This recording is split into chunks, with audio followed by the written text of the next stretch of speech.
Welcome to episode 114 of the Daniel Yoris podcast with today's guest, Kyle Smith. Let's go.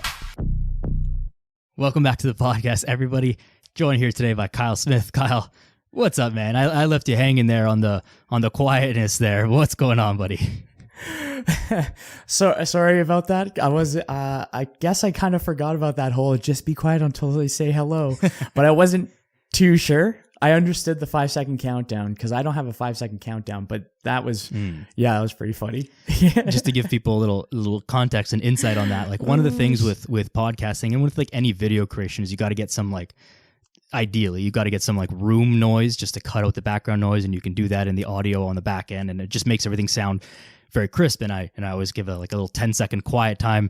And, but it's very awkward because we're just sitting here being quiet for 10 seconds. And like, imagine if you're in a conversation with someone and it's like, there's like a 2-second pause like that. That was very awkward, right? And imagine that times 10 seconds. So, so I don't blame you for that, man. But thanks for being here. It's great to chat with you. We've been chatting for a while already, but great to hit the record button and get this out there for the people.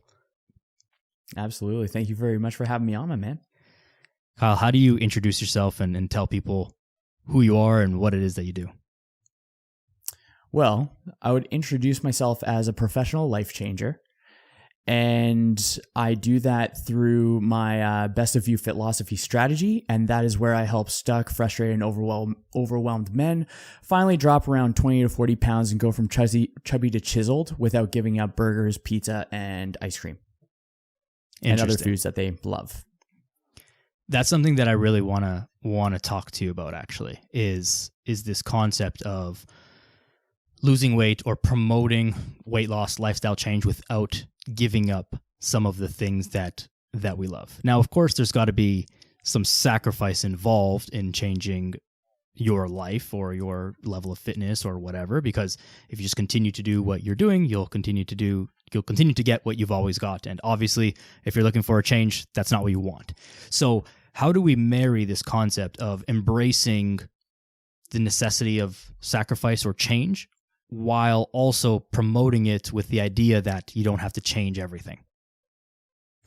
Well, with what you said there, how if we keep on doing the same thing over and over again, we're going to have the same outcome. So I think it begins with identifying whether or not you're happy with the outcome. And then if you're not, deciding on the desired outcome, and then deconstructing the process to get there, where there is, in my mind, an integration between free flow and discipline.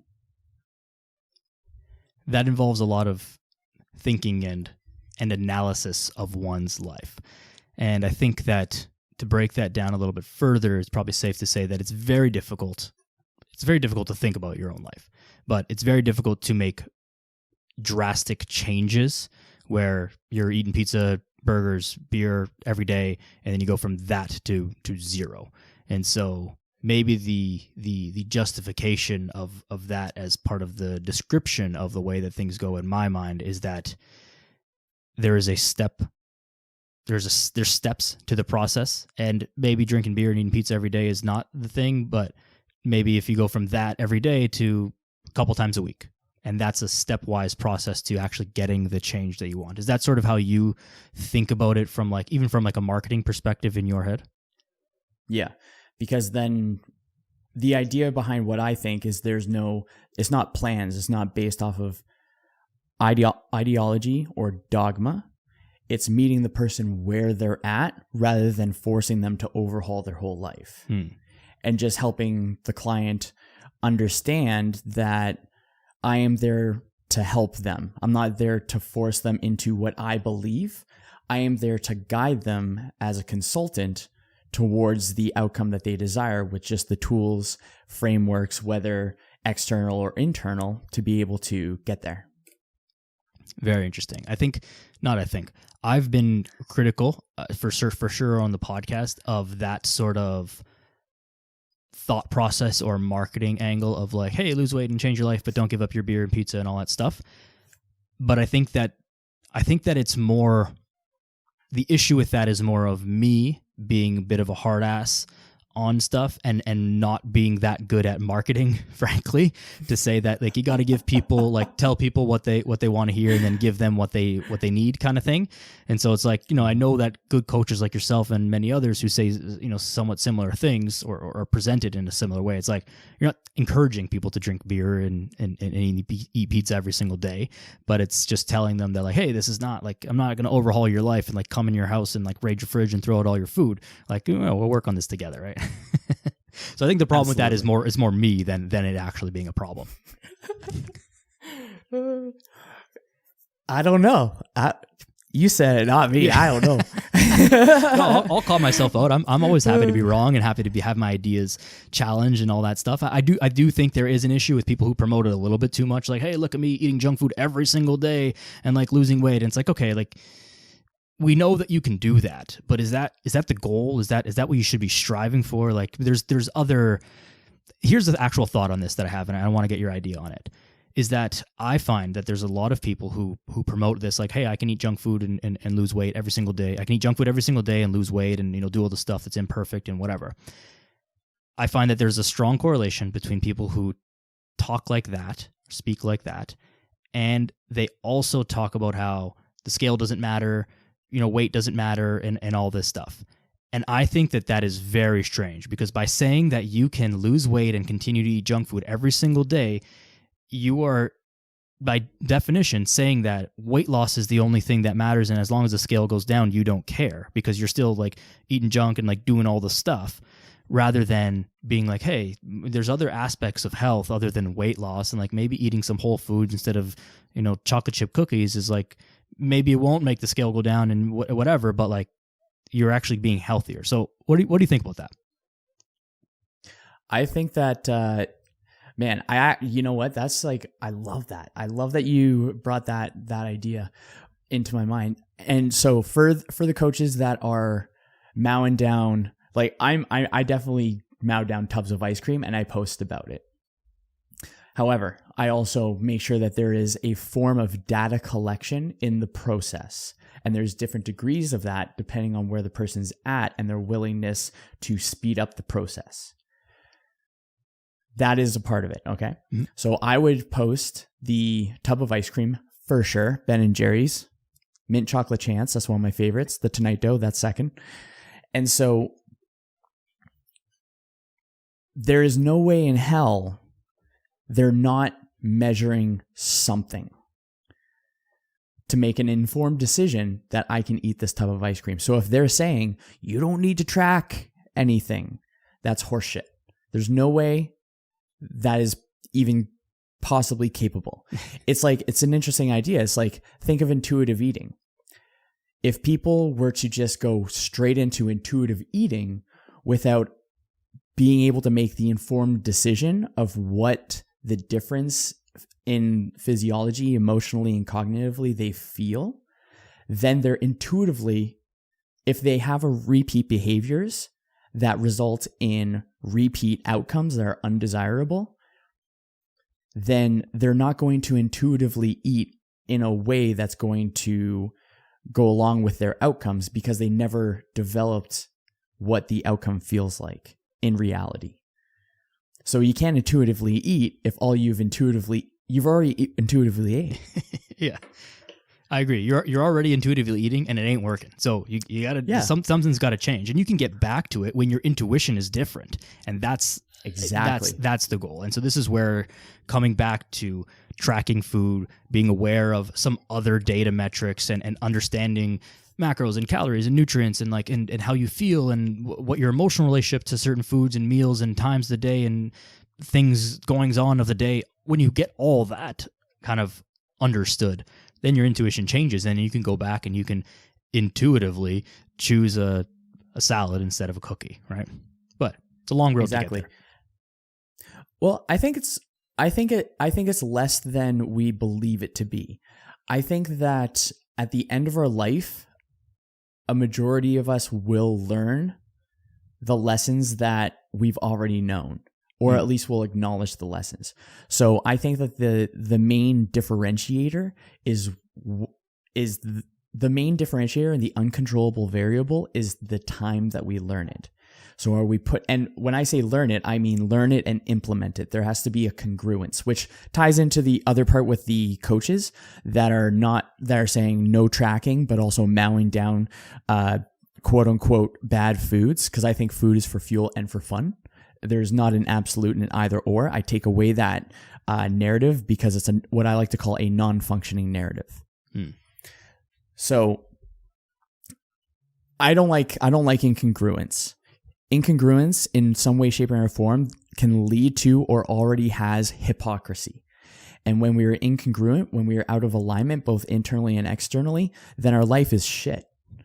There's never been a time where consciously and subconsciously we were like, maybe I should start this nutrition plan.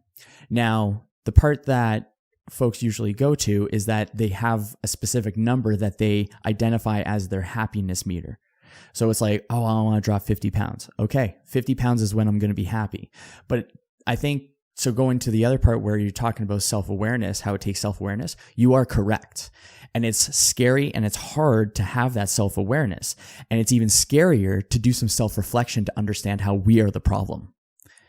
And it's kind of like, I think it's the movie Conjuring where there's the ghost entity named Valak.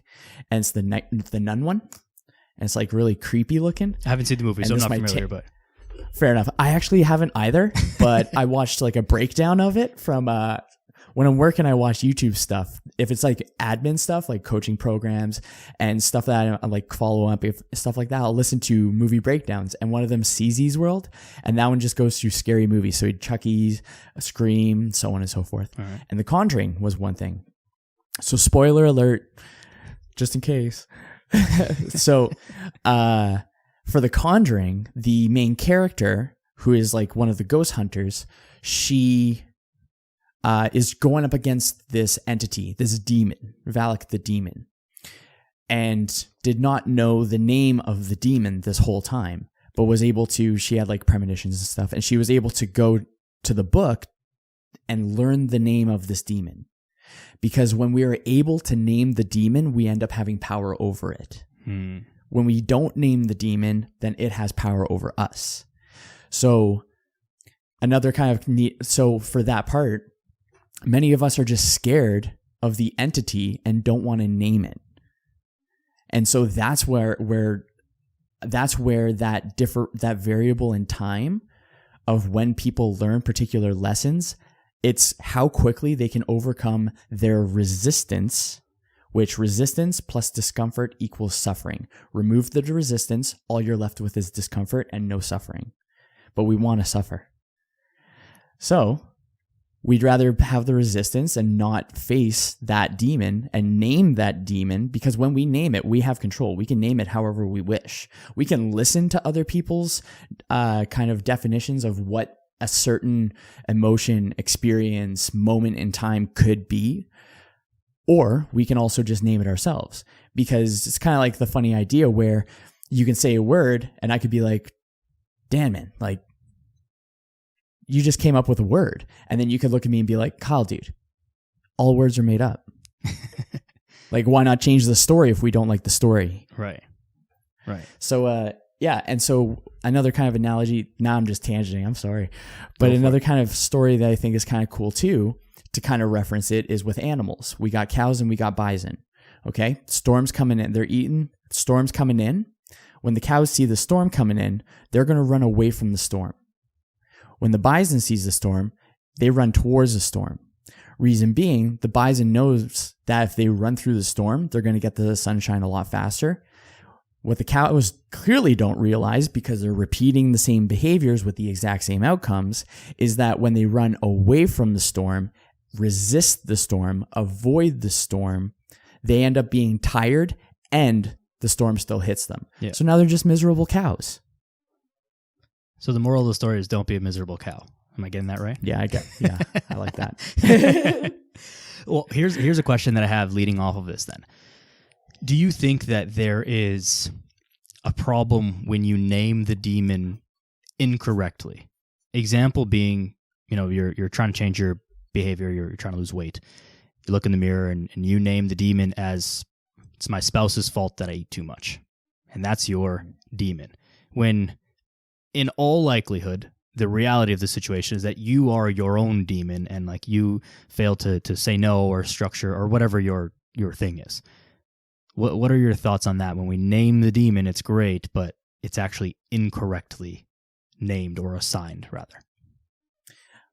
That would definitely come, in my mind, down to a form of self-awareness. But one thing I think is very important to remember is anytime that we're pointing fingers, we have 3 pointing back. And when we have that reminder, we can smokescreen or nickname another entity or thought as the reason for our suffering. But ultimately, we have no autonomy over those things. And what we depend on makes the rules. So if we're depending on our spouse, our kids, our work, our circumstances, our environment, if we are depending on those to fit our desired reality in order for us to make progress, what we depend on makes the rules. And those are all out of our control. So if we have autonomy and if we're able to depend on ourselves, we can make the rules for ourselves. But once again, it takes the question of why is it that's in the way? Why is it my spouse that's in the way? Why is it my environment? Why is it my work? Why is it? Then the question, and if you go through that, it's like the tactic of the 3 whys or something like that. You just ask a why, answer the question, ask why for that, answer the question, and then eventually you just find the common denominator truth. And oftentimes the truth is just we are just being assholes to ourselves. Yeah. So when we just need to question why we are calling something the way it is. Very interesting. I've always heard that line of questioning referred to just as the Socratic method of teaching or learning or questioning, where it's just like a little kid, why, and eventually you get to the answer or an answer that is a little bit deeper when you have to continue to challenge your thoughts. And I think that this kind of refers back to something we were talking about before we started recording, where a lot of people don't really think much at all. And so when you're asked the question why, you don't have an answer. And I think that even one why, never mind like 10 whys to get to the root of your answer. And I think we see this a lot in these like kind of funny clips you'll see on social media, and often they're like politically driven, where it's like, why do you not like this guy? And then they just like don't know, and then they just like, or they say something that's wrong or whatever, or incorrect or opposite. But asking ourselves why, I think, is a really lack of information. Yeah, it's a lack of information or a refusal to even seek out more information, and just willing to continue to parrot the ideas that they've been sold, right? And so learning how to actually think about your own thoughts and challenge your own ideas is a good way to go about this. I think this is something that you and I discussed on the podcast that we did on your show, where I was saying, how my dad always like challenged us as kids and even growing up, and he was saying like, we would bring him an idea and be like, well, what about this, and that? And so that really, I was, I think, lucky and blessed in a way to have that as a way of teaching me how to think and how to challenge my own thoughts and think through them and think about what are the downsides, what are the cons to this, what are the pros, and all that stuff. So I think I'm very lucky at that. But what would you say if there's a story or a time that you can remember? Like, how did you start to become more self-aware? Was there a moment in time? Was it just an amalgamation of kind of life activities, or what was your sort of, not to get too esoteric, but what was your awakening moment that led you to this line of thinking? There would definitely be a couple moments, because keep in mind that we are an accumulation and amalgamation of all of our existence. Mm-hmm. So who you are and who I am is an accumulation of all the good, all the bad, everything. So when it came down to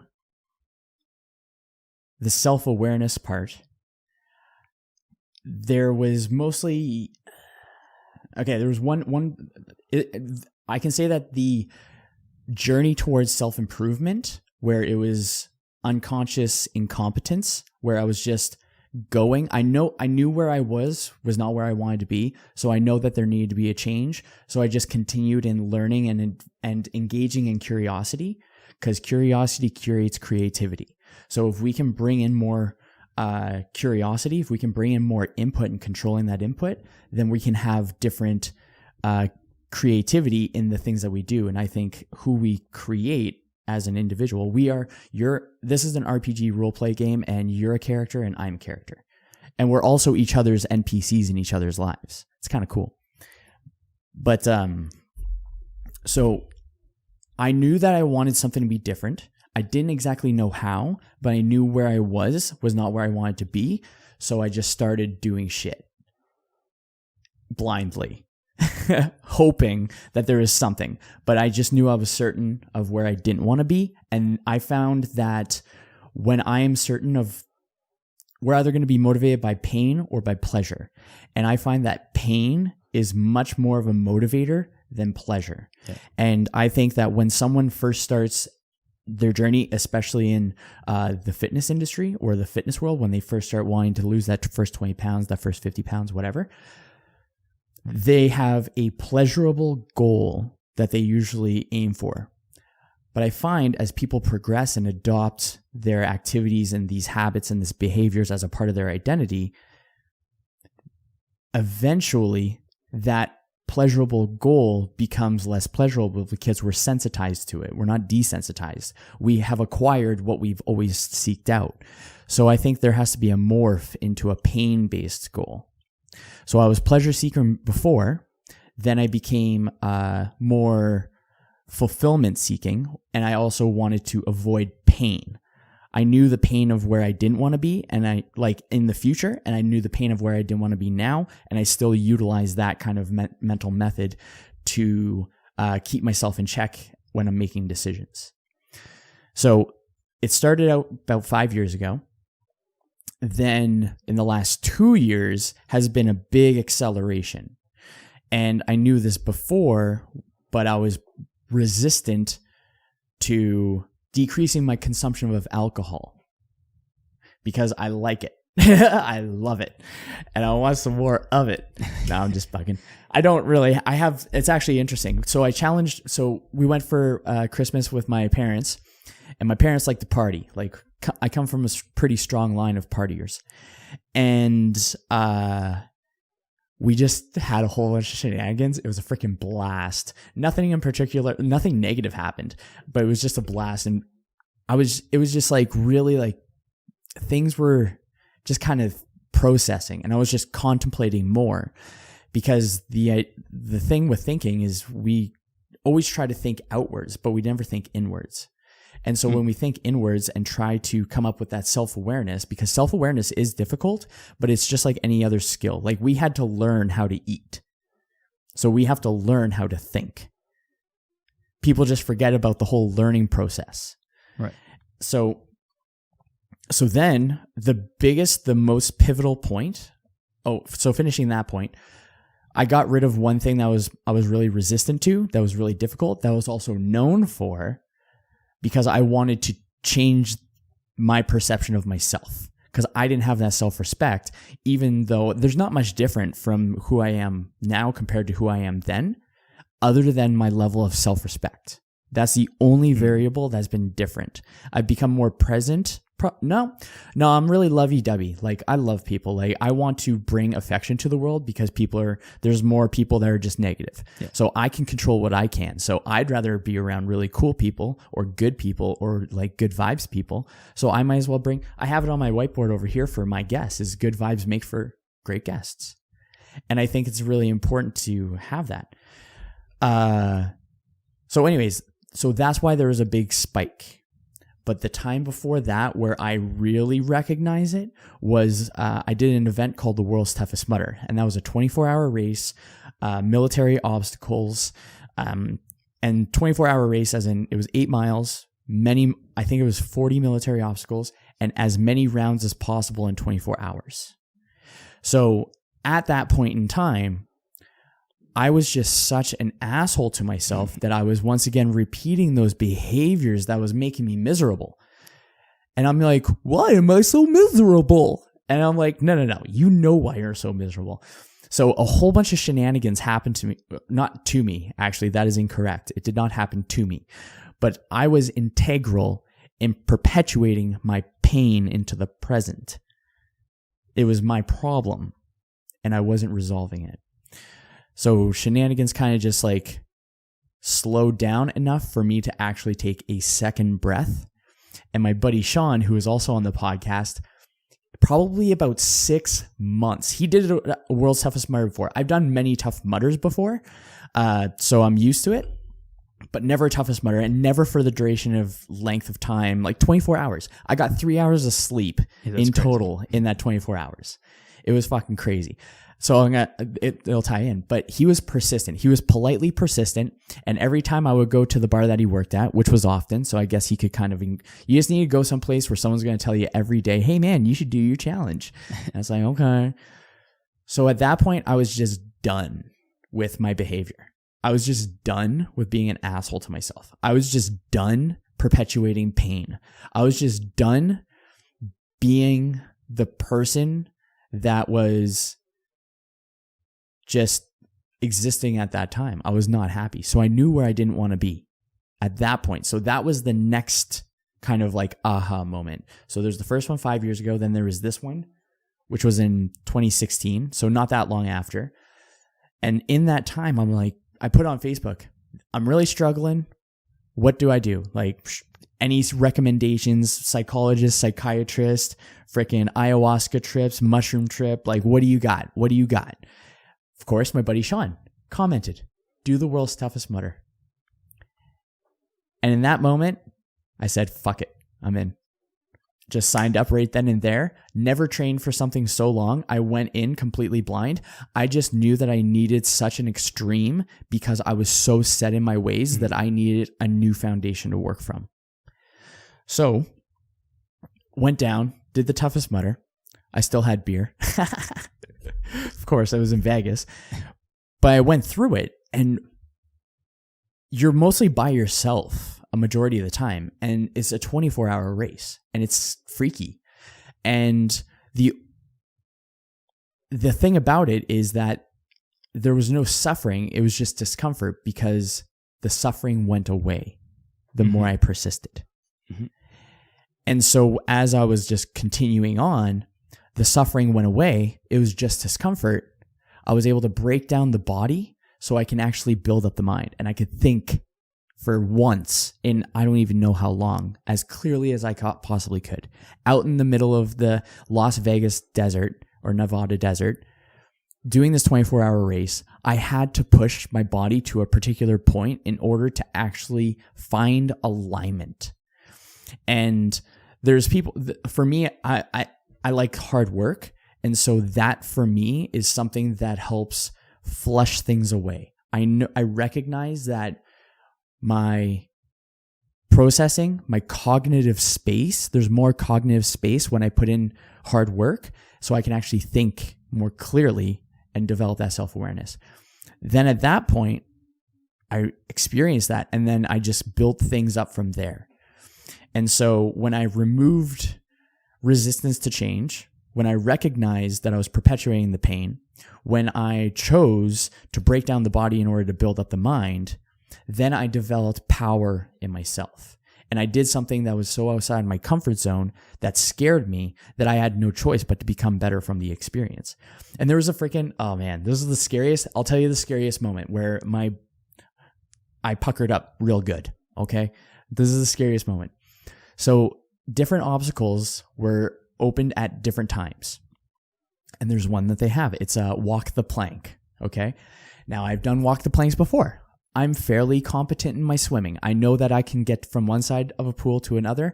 And if I was in a life and death situation, I'm pretty confident in my competence to survive, right? Right.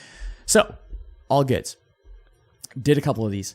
Opens at midnight. Darkness in the frickin' desert. Step out onto this plank, and it was a 30-footer. Ooh. But I'm not too certain, so I'm going to drop it down to 25 feet just to not accidentally exaggerate. Sure. I just like to be very specific because some people would be like, "Oh, it wasn't 30 feet. It was 25, you liar." It was high either I don't way. know. It was high up there. It was outside of my comfort zone. Yeah. Okay. So go out there and there's boats. I'm like, okay, so obviously this is a thing that is kind of important. So there's boats. I'm overlooking the freaking desert because there's no obstructions. I'm just looking at the night sky on the top of this fucking scary ass, like high up, walk the plank. Did you know that pirates did that so that people would die? Yeah. So walking the plank, and I was there for probably a solid 2 minutes, and I'm like shaking thinking of the experience. So it was midnight, just opened, first time doing it that high, scared shitless, exhausted, tired, and in pain, not wanting to do that. And I just stepped off. Did you see other people go down before you did? Oh yeah. Like, you weren't the first person. You saw a couple other people go down? Yeah, like at least 2. Okay. I'm assuming 2. Yeah. So I knew it was survivable. Right. Yeah. That's kind of what I was getting at. Like, what was if someone else went off before you and had like a horrible experience, separated their shoulder, whatever, then that would change the whole everything for you, right? Yeah. Totally. So then there is just a moment that I recognized where I didn't think. That's when I took action. And that's kind of like Mel Robbins. She says the 5-second rule. You have 5 seconds to make a decision, and just make a decision before your impulses come in to tell you otherwise, before your animal brain comes in to tell you otherwise, before your ego comes in to tell you otherwise, before your tantruming inner toddler comes in and starts to terrorize your trajectory into the future. Oh yeah. I like alliterations. I try to toss it in there every once in a while just for myself to remember. But I stepped off, and the freakiest part, and I watched a lot of Navy SEAL stuff. I'm not a Navy SEAL by any means, but I know that you want to keep everything nice and tight when you hit the water, and when you go into the water, expand so that you don't keep going. Right. So I did that. But before that point, I was able to think in that space where I was just weightless, and nothing profound came. The thought was, shouldn't I have already hit the water by now? And then I hit the water and came up, and then I stepped out of there, and then I just recognized that I created a new baseline foundation for what I was capable of handling. I think that first of all, thank you for sharing that. There's a lot there to unpack for sure.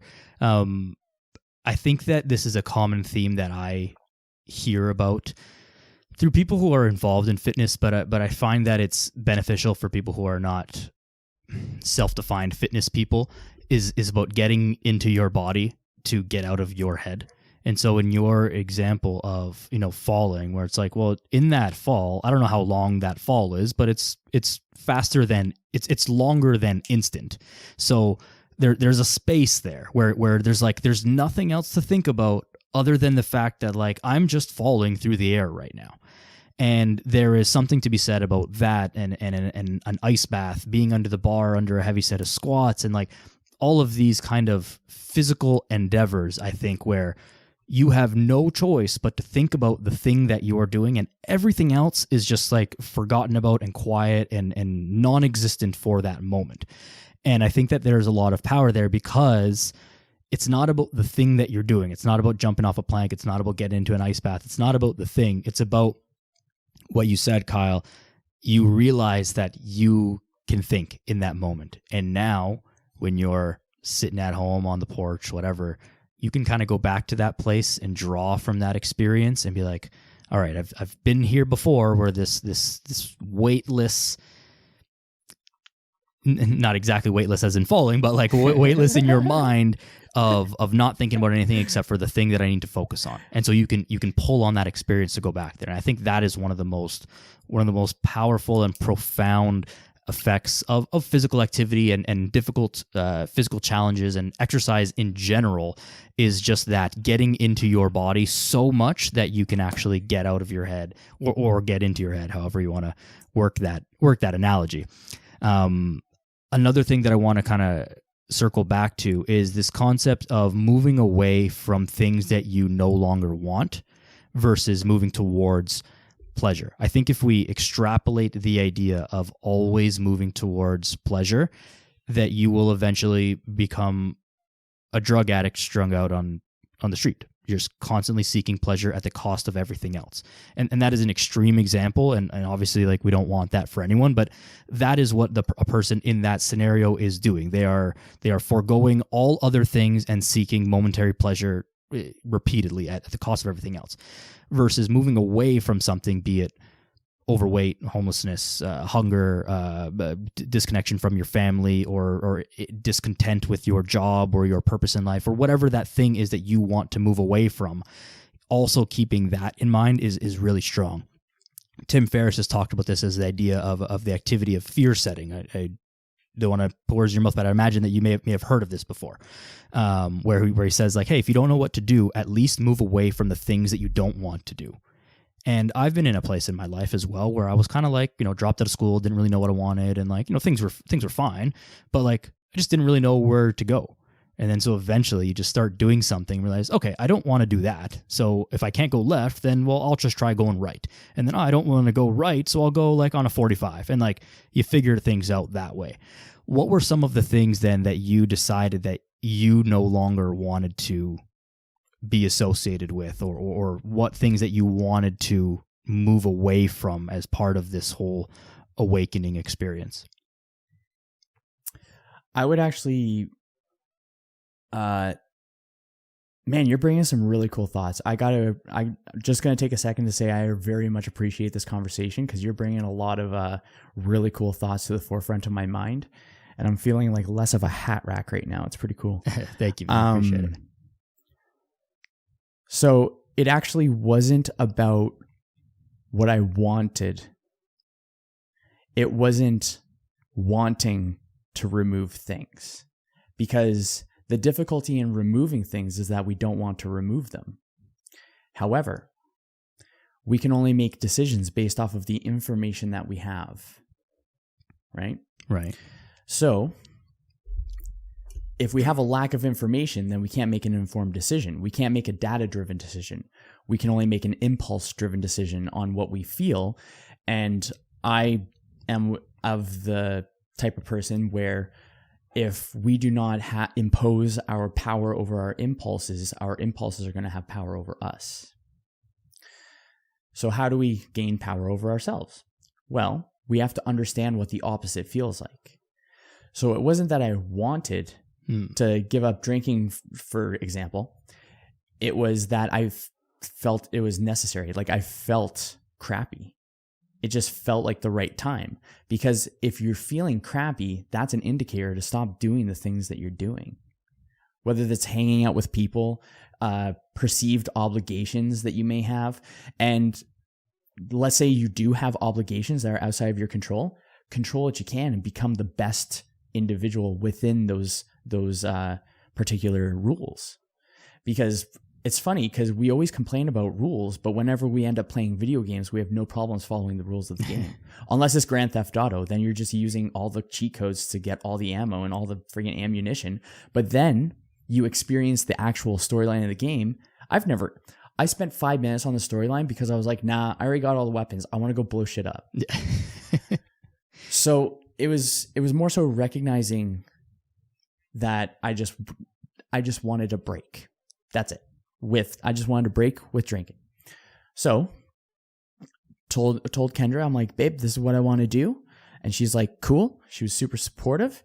And then midnight, January 1st, midnight was the time I switched to, I was drinking beer before that point and shots. And then I started drinking water. So what year was this? Sorry. It was last year. So we're in 2023. It was 2022. Okay. So now I was like, okay, I'm just going to go 30 days. I went 30 days, right? And there is an overlap with previous goals as well. So I thought about this, or I organized my thought process where it was an overlap. So I seen an opportunity. That's what I was trying to say. So went 30 days, felt really good because I had such an extreme on one side. I went to the extreme of the other. And that's where I found the difference. That's where I can make informed decisions. When I experienced what the opposite was, then I could actually say, do I really want to? Am I doing this out of the right intention? Am I doing it out of intention at all? Or am I just habitually doing it? Because when we're mindlessly doing things and we're not intentional, that's when I find that we find ourselves in trouble with ourselves. So 30 days came by. I'm like, I'll push it another day, push it another day, push it another day, push it another day. Because keep in mind, the only place that we have power is in the present. So if we have power in the presence of intentional behaviors, then we just need to get through today. Mm-hmm.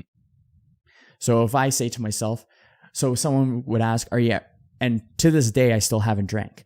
But it's not because of a desire to hit a particular point. It's not because of a desire to challenge myself. It's not a desire for anything outside of the fact that I just have no desire. So it's interesting because I still go out and have fun, because I find that if you can be entertaining to yourself, then you're going to be entertaining to other people.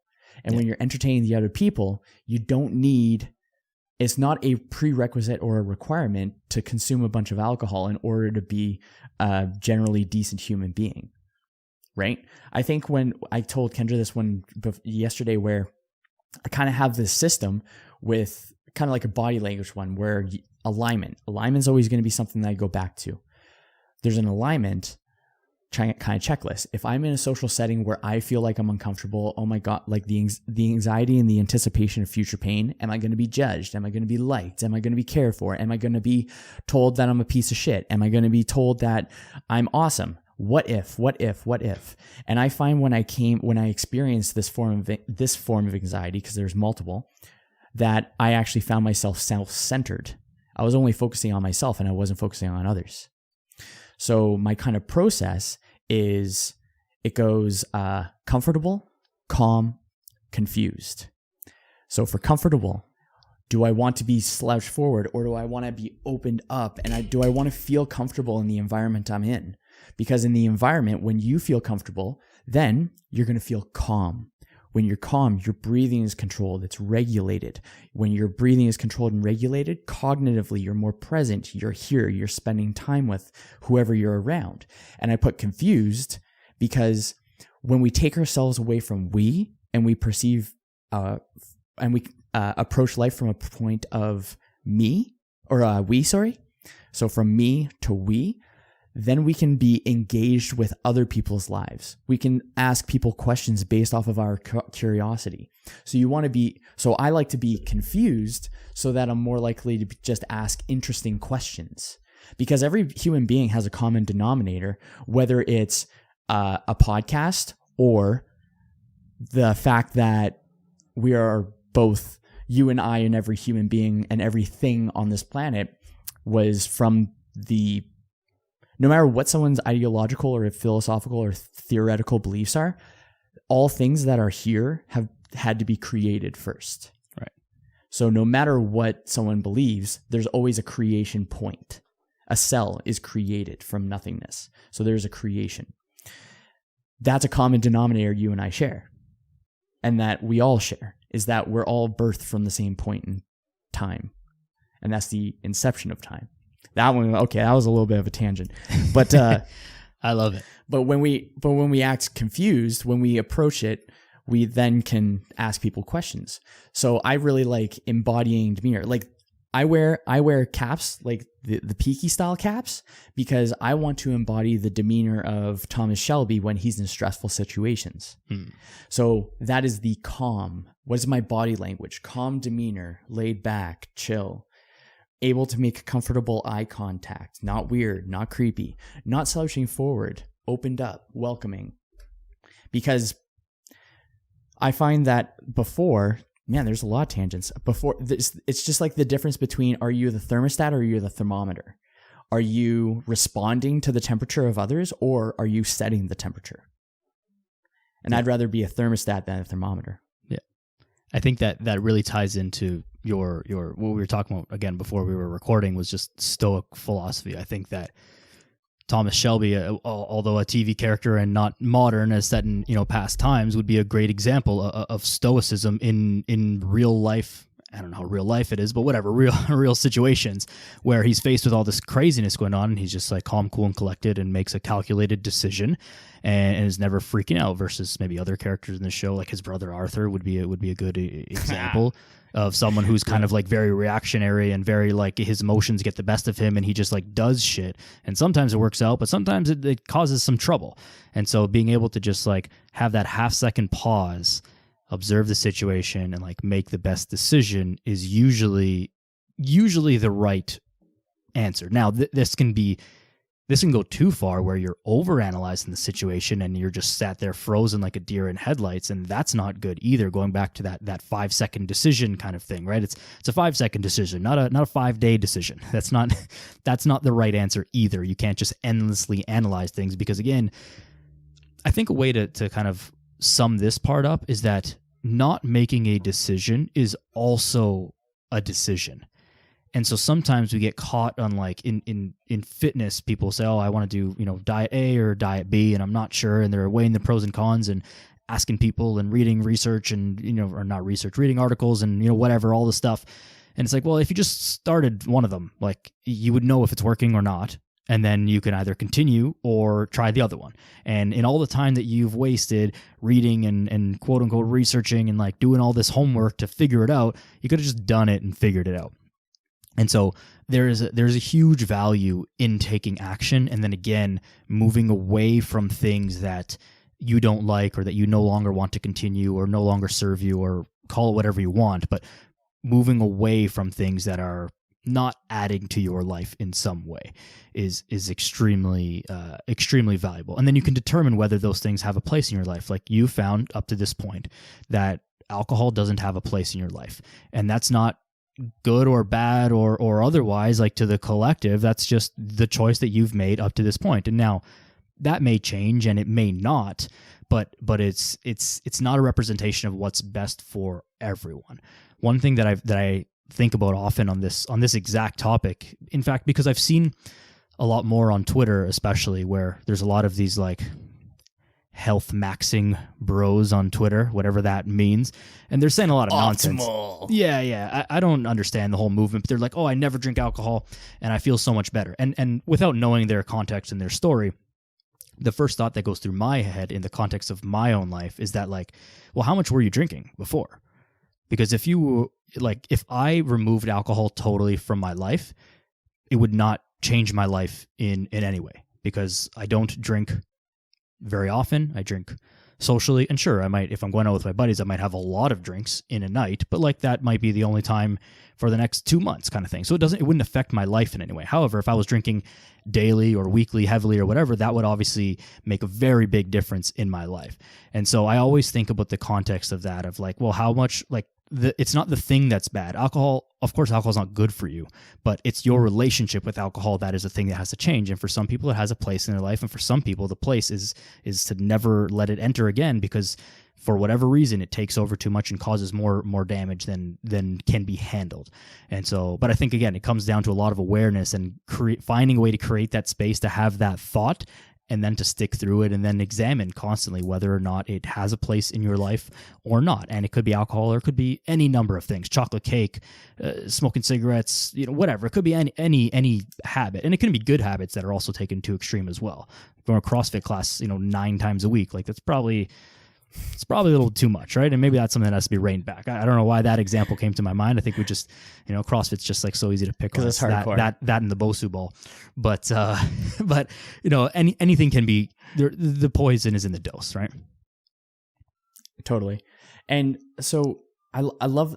So with the folks that are really just preaching no drinking, you'll very seldom, unless I have like a really cool share about drinking in itself, I don't preach not to drink. Yeah, I didn't know that about you until you just said that in this story. Sweet, that's cool. So, And as you were talking, I kind of started thinking about why is that? Because I think that there is so that's myself asking, why is it that I just don't do it? Because I actually didn't think that I didn't do it until, like, there's been a couple posts, like I did like a 15-month one or something like that, and I thought that was just cool. But when you were talking about it, so this is the reason as to why I don't. And it goes along with the kind of system, the way that I go about strategizing people's programs and personal processes, right? Because every person's unique, despite not technically being a unique snowflake, you know? So we're unique in a way, but we're also not unique. Like we have the same, like it's our bodies have not evolved as much as we probably believe them to have evolved. There's a lot of, the hardware is pretty much the same. So it's the software that changes. But what I found, or what I just thought of here, is that it's because I don't like being ideological or dogmatic. And I purposefully want to create a baseline foundation. That's more so what it is. I want to create a baseline foundation. I don't want to impose my beliefs on other people. I want them to learn how to think, not what to think. And so I think that's the reason as to why I don't make a lot of posts or at least not villainizing it. I don't villainize it. I just talk about particular progresses that I've made. And this kind of goes back with the curiosity curates creativity is I don't have a desire to drink. And what I found with it is that I already know what the results of drinking is. I'm curious to see where this goes. So that's where my thinking process is.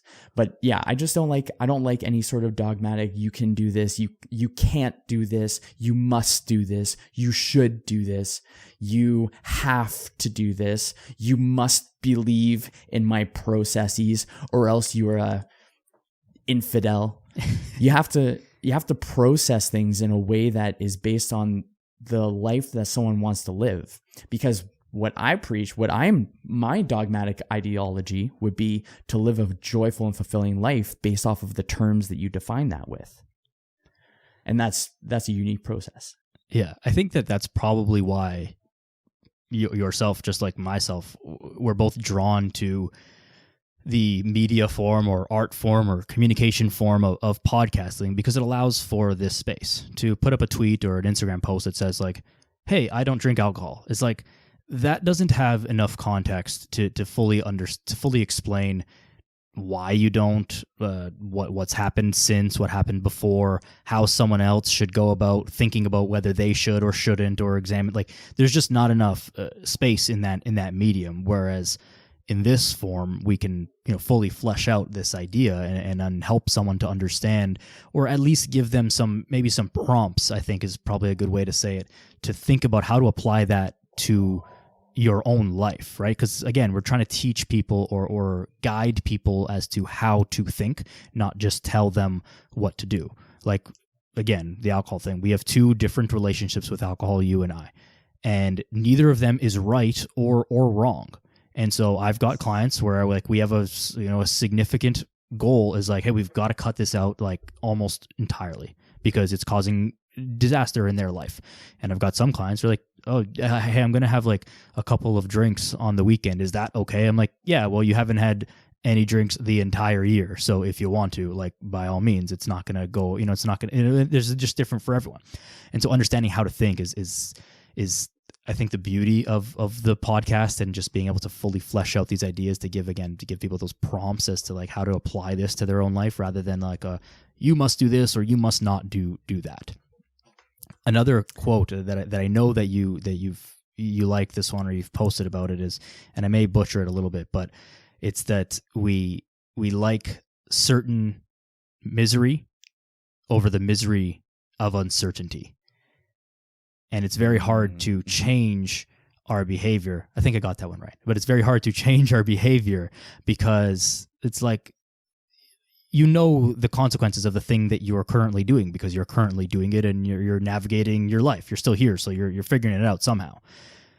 but changing that is a little bit unknown. And I think flipping that script into seeking out that uncertainty. And what if it worked out great?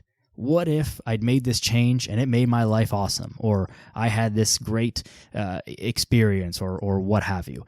And I think that that's difficult, but I think trying to look at it and almost romanticize it, like, what if I made this change, and what if it all worked out, and what if my life was better than it can ever be, rather than like it's not great, but I'm comfortable here. I think that that's an easy trap to fall into, yet a dangerous one. I totally agree with that. There's actually, I don't remember what the concept is, or the, I don't think it's a bias, but there is one where, well, let's say it's a relationship. It'll be easiest to give an example on this one because I don't remember the name. So, but it's just like a relationship or relationships, or work relationships, or just work in general, where there is a Goldilocks zone where life is miserable, but not miserable enough to change. And I think so. And so it's like, yeah, works all right. I like, I got some cool benefits and stuff. I wish I would be doing this, but I'm pretty good with my life. It's just that content. Yeah. It's just being content. There's a lack of ambition and fire. People haven't thought inwards as to what they really want, so they never get to venture out. But I actually do think that there's been times where I was thinking, this person has so much untapped potential in what they're capable of. I just wish their life was just a smidge more miserable so that they would do something. Yeah. And I've thought about that many times. I'm like, because it's either going to, so the thing is as well, is that it's either going to be by choice or by chance that we're going to make changes. It's either going to be things are going to get so miserable by chance that we are forced to acknowledge that demon in front of us, where it's like, maybe it's just gaining so much weight where it's like, I know I should do this. I know I should do this. I know I should do this. I know I should do this. Oh, hey, just to let you know, you're actually pre-diabetic. Oh, now I should do something about this. So that's by chance rather than by choice, where I know I should do something about this. I will do this thing because it obviously has a better trajectory for the future. So it's either by choice or by chance. And then people are only going to change things if they find that their current circumstances are miserable enough where they have to force themselves to change it. Or this is where we go to pleasure or pain based, which is like finding which one encourages you the most to change things. It's a pleasure-based goal where it's like, where you're thinking, I want it. Yeah, I'm not really sure where I was going with that one. But pain-based or pleasure-based, where you just feel ambitious and fulfillment and joyful in the life that you're creating. Yeah. So not what you are creating, but the person and the life that you're creating. Yeah, and I think the way to bring this back to just to exercise alone is like people who are like around my age, 20s, early 30s and whatever, I often hear like, I don't really have to go to the gym, nothing hurts, I feel good and whatever. And it's like, yeah, you do that now, but like that's not always going to be the case. And so whether you choose now to not worry about your physical health or eating or just your health overall, and you want to just wait until later, well, then you're going to have to worry about it from like a trying to avoid catastrophe standpoint. Either way, you're going to have to do something about it. And I really strongly believe, obviously I'm biased because it's my job, but I very strongly believe that like you should get ahead of this and be proactive, at least be building towards something instead of running away from something. And you can be building towards something as in building your strength, but still have that like that fear base of like, I don't want to get to a point where I'm 70 and can't go to the bathroom by myself. Like that is a real thing that happens to people, and it doesn't happen to other people. It happens to you if you don't like take care of yourself now, just in 40 years or however long it's going to be for you. So you have to be the observer of your life and be like, okay, what is the extrapolation of, if I continue to do what I'm doing now, what happens over the course of my life? Is that good? If so, then proceed. And if not, then something's got to change. Absolutely. And I think you hit the nail. I also agree with your biased perspective. Really? So you have endorsement. Yeah. Whoa, no way. 2 fitness guys like working out. Whoa. Yeah, I think it's naive to think. I think it's naive when folks have that perception where, oh, my metabolism's still firing up, I don't need to do this. But the thing that's interesting is that with the actions, we're making a future, whether we want it or not, come quicker to us.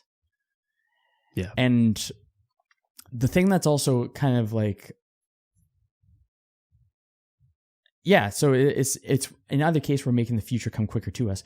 But I think it's just having the foresight, because I had 2 ladies on my podcast and they said something that was really cool that their coach said, and it was maintenance is progress. Yeah. Because we always forget that everything within our body is going to deteriorate whether we like it or not.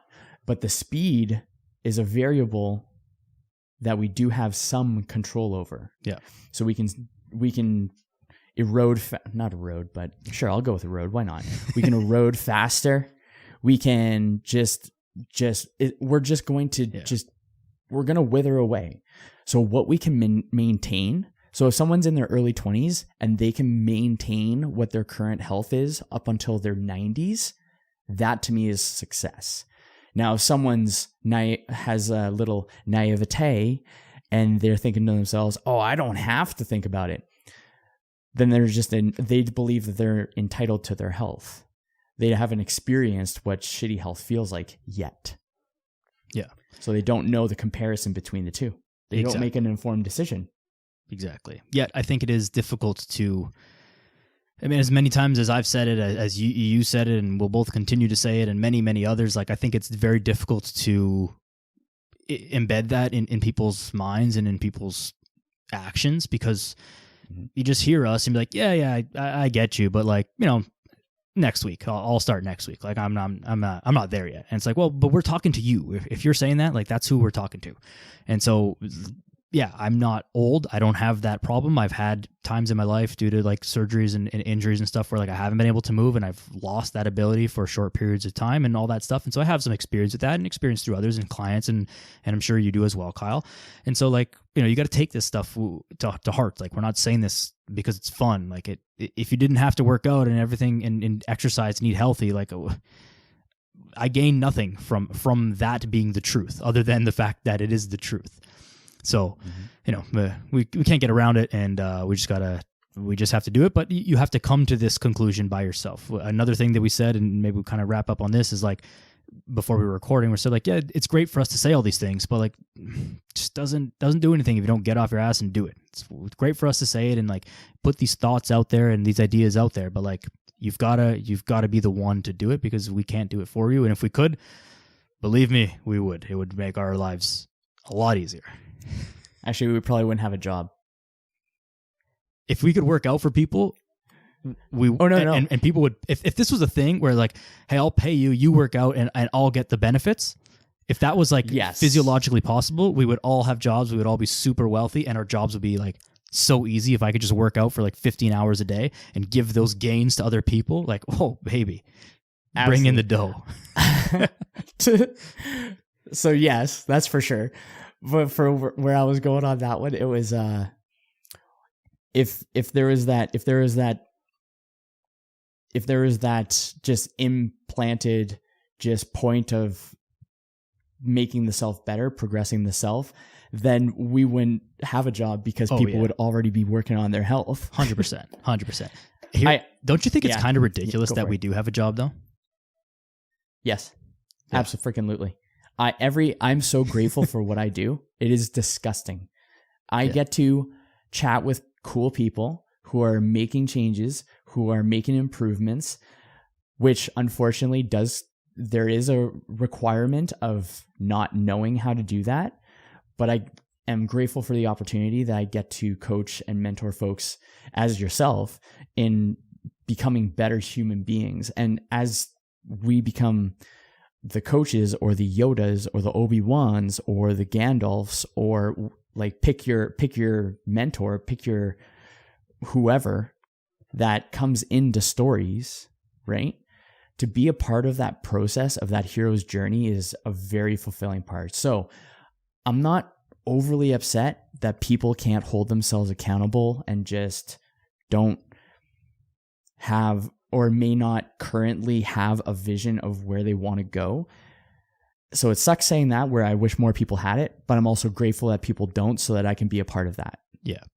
I think that's well said. It's like, I love what I do, and what we do as well. I think it's the best job in the world. But in a fully perfectly functioning society, like, there would be no need for us to help people learn how to move and how to eat and how to do all these things, and we use that as a vehicle to transform the rest of their life. But the entry point is physical exercise and nutrition and all that stuff. But like, in a fully perfectly functioning society, whatever that means, if I don't think it's possible, but whatever that means, I don't think that, like, there would be a need for this, because everyone would just know it and do it, and however that happens. But that's not the case. So we do exist. I actually think, just from my own like thoughts on this one, just given the way that we have existed and lived. So for example, in where we are in North America, we have the most abundant anythings ever in all of history. We have everything. So technically, someone from the past can come here and say, wow, what a utopia. However, because we are used to how abundant it is, we crave creativity, and creativity is bred through dissatisfaction. So if we don't have dissatisfaction, then there's no creativity, then we don't have any outlets, then we don't live a fulfilling, joyful life. So even if it was perfect, we would find a way to fuck it up so that we can actually live a fulfilling life. Yeah, I agree with that. And I think that also leads... We won't go down this rabbit hole, because this is several hours of very intense discussion, but like, we create a lot of social problems, I think, in the West, like made up or not. And I think, in my opinion, there's a lot of, again, factors that go into this, but we have our basic needs so well and so easily met that I think that there's something inherent about being human, that we like to be challenged or pursue something or fight against something. It doesn't have to be negative, but like, fight for something, that like we create issues within our life that are like not really real issues, because like we have food and shelter and all that stuff. If by chance there was like no more food in North America and like no more water, like we would forget about a lot of the things that are happening, and we would just like band together, be nice to each other, and like figure out how to feed everyone. And that would be our main thing. But we don't have that problem, and thankfully we don't have that problem. But so we create other issues to kind of band together against. But yeah, maybe we don't need to go down that rabbit hole too deep. For another time. Yeah, Kyle, this has been awesome, man. For part 2. Yeah, part 2. We'll have to make that not a fitness podcast when we're uncancelable and just... Anyways. Yeah. This has been awesome, man. I appreciate you so much. Where can people find you and your contact info and all that stuff? I will throw it all in the show notes, but where can people find you and learn more about everything you've got going on? So basically everything is Warrior Body Kyle. So warrior as in the warriors, body as in the human body, and Kyle as in my first name. It's also a town in Texas too, and they're trying to break the Guinness World Records for the collection of the most Kyles in the town of Kyle. I saw my this. buddy Val sent me Did you? Oh my gosh. I have a buddy Kyle, and he said, I'm in. Oh, yes. So Warrior Body Kyle, Instagram. I'm on YouTube. My podcast is the Limitless Life Podcast, which Daniel was a guest on, which was an awesome one. And then that's pretty much for the most part. You can just find me on any social media. Oh, TikTok as well. You can find me on any social platform with Warrior Body Kyle. And it's usually a red little image with me with a kettlebell. Amazing. I'll be sure to put all that in the show notes, but Warrior Body Kyle everywhere, and I'll have it all easy to find for you. Kyle, is there any thoughts that you want to leave the people with here in closing? The other day yes, I do. The other day I was listening to a podcast. I didn't think of it until now, but I think this is a cool opportunity. So I asked 2 questions that's on my podcast, and I switched it up since the last time you were on, actually. So I asked 2 questions, and the first question is, what would be the last piece of advice I would give on my deathbed? or on your deathbed? I ask other people the question, but I ask myself. And then the second question is, if your best self was next to you, if your highest self, if the higher version, the best, absolute, most epic version of you was sitting next to you right now, what piece of advice would they give you for this season of your life? Because we live in different seasons. Seasons should change, right? So the last piece of advice, I'm going to answer my own questions on your podcast. Do it. This is a weird one. This is a weird little inception shit. So for the first one, the last piece of advice, and my buddy Rye, he was on the podcast the other day, so there's more context.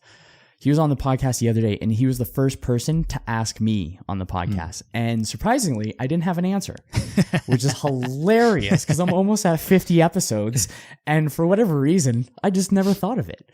So he got me real good. So be sure to check that one out to hear what I'm like when I'm all flabbergasted and confused. But so the answer to my piece of advice, my deathbed advice, there we go. So my deathbed advice for folks out there that I would give, if you were sitting next to me and I was about to kick the bucket, I would say to you, stop trying to pretend, or stop pretending to be important and start pretending to be good. So that would be my deathbed advice. Powerful. And then my advice, the advice that my best self would give me in this season of my life, and I'll explain it a little more, but it would be, Kyle, man, just maintain the speed wobble. Just maintain the speed wobble. And Rye asked, what do I mean by that? And the speed wobble is that sweet spot between losing control and moving too slow.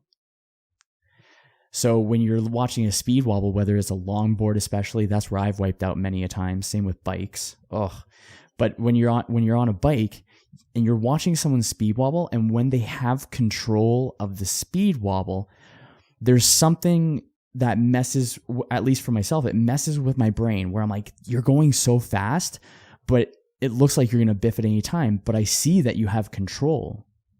But they're moving at max capacity while maintaining as much control as they can. Yeah.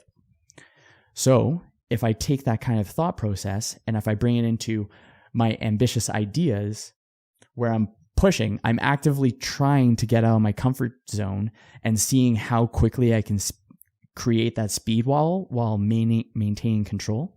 That is what it is. It's doing what I can to the best of my ability to maintain that speed wobble.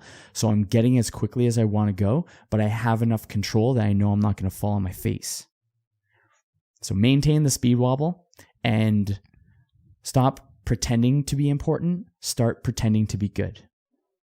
I love that, man. That was a way better answer than I was expecting, but that's awesome. The speed wobble is a really good one, and it brings me back to I learned how to snowboard this past winter, and it's exactly that same thing. It's like you got to find that it varies snowboarding, but same as biking and all the stuff. So if you're going too slow, it's like, yeah, you're in full control of everything, but you're not really doing anything that cool. And it's actually like a little bit harder to do what you're trying to do. And then going way too fast is like, well, now I just fall down and hurt myself. And so, but there's gotta be that, like, you gotta be going fast and almost on the edge of losing control, but not quite. And, it's very much the same, I think, with life. And I think that's actually great advice. And I would give myself that same advice. I mean, through you, but I would give myself that same advice now. Yeah, you'd be like, so I'm gonna forget that you said it and I said it. Yeah. Yeah, I like that. Awesome, man. Thank you so much. I appreciate you very much, Kyle. This is a fantastic conversation, very enjoyable. No surprise, but I loved it, man. Everybody check out Kyle all over social media. I'll put all the links in the show notes. The Limitless Life Podcast, Warrior Body Kyle, all over the place. And that's it. Share this episode with a friend. Go outside and make sure you think about your thoughts, become the observer of your life and all these good things. And hopefully that, this has given you some good prompts to think about your life in some context. Feel free to reach out to either of us with any questions or comments or thoughts or ideas that you have. And we're both happy to chat and just, see what's up. Rate and review the podcast on iTunes, Spotify, whatever platform you listen to. It really helps a long way with getting the show out there. And that's it. Give me a follow on Instagram as well, Daniel Yoris, everywhere. And go outside. Be a good person. We'll see you next time.